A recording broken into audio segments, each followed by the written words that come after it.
जय श्री राधाकृष्ण. संगीताज किचनमध्ये आपल्या सगळ्यांचे पुन्हा एकदा स्वागत आहे. मी आज बनवणार आहे शेपूची भाजी. त्यासाठी मी शेपूची एक जुडी स्वच्छ अशी धुवून घेतलेली आहे. टोमॅटो, कांदा, हिरवी मिरची आणि लसूण. चला तर आपण आपली शेपूची भाजी व्यवस्थित चिरून घेऊया, बारीक चिरून घेऊया. या भाजीसाठी लसूण थोडा जास्त प्रमाणातच वापरायचा आहे आपल्याला. आणि मिक्सरमध्ये थोडा क्रश करून घ्यायचा आहे, एकदम पेस्ट नाही बनवायची. थोडा जाडसरच वाटून मिक्स करून घ्यायचं आहे आपल्याला मिक्सरमध्ये.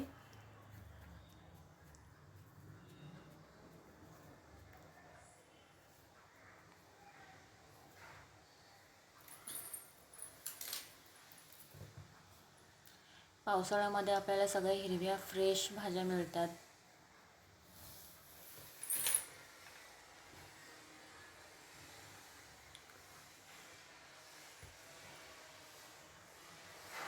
भाजी पावसाळ्यात आणि हिवाळ्यात खायला चांगली असते, आपल्या आरोग्यासाठी. गरम असते भाजी, चांगली असते.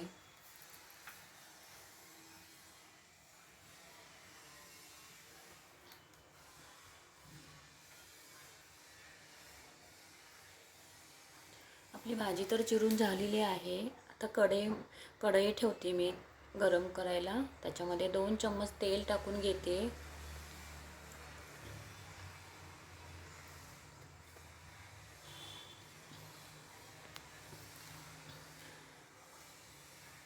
तर राई आणि जिरीची फोडणी देते मी. कढीपत्ता टाकून घेते. कढीपत्ता मी बारीक चिरूनच घेतलेला आहे. हिरवी मिरची आणि कांदा टाकून घेतला. आता लसूण टाकून घेते. हे सगळं व्यवस्थित मिक्स करून घेते.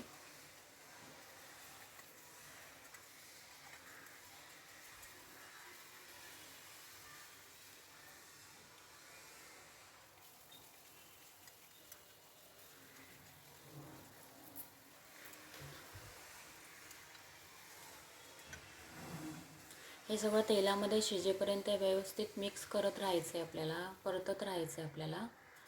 आता त्याच्यामध्ये अर्धा चम्मच हळद टाकते मी. सगळं मिक्स करून घेते. आता आपण चिरलेल्या सगळं शेपूची भाजी टाकून घेते त्याच्यामध्ये.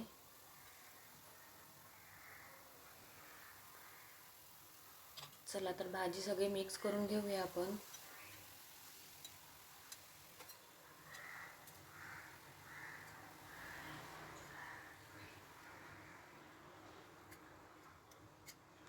पालेभाज्या शिजायला एवढा वेळ लागत नाही, पटकन होऊन जातात. तांदळाच्या भाकरीसोबत, चपातीसोबत छान लागतात.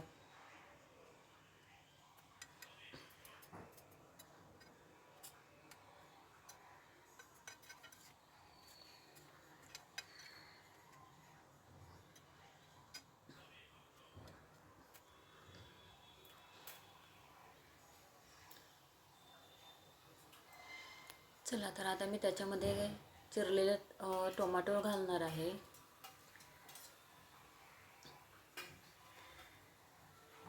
टोमॅटो पण बारीक चिरूनच घेतलेला आहे मी. हे सगळं मिक्स करून घेते आता.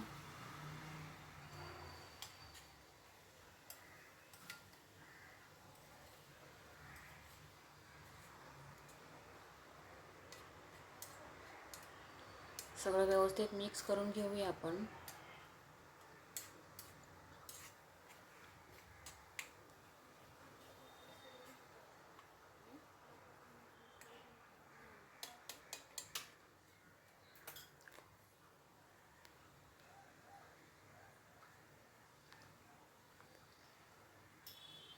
आता याच्यामध्ये मीठ टाकून घेते मी. पालेभाज्यामध्ये मी मिठाचं प्रमाण मी थोडं कमीच ठेवते नेहमी. छान लागतात भाज्या मग खायला.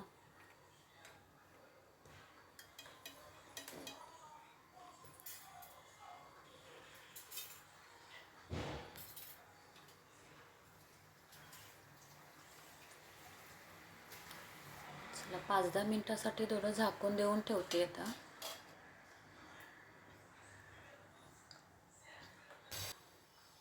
5-10 मिनटं झालेली आहेत. बघा भाजी कशी छान दिसते ना आपली.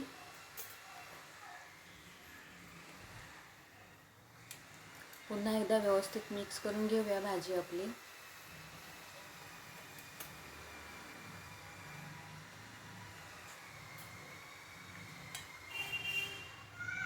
पालेभाज्या दिसायला तर हिरव्यागार छान दिसतात आणि खायलाही छान लागतात. चला, आपली भाजी तर रेडी आहे खाण्यासाठी. माझी रेसिपी जर तुम्हाला आवडली असेल तर लाईक करा, शेअर करा आणि सबस्क्राईब करा. भेटूया पुढच्या रेसिपीमध्ये. Bye bye.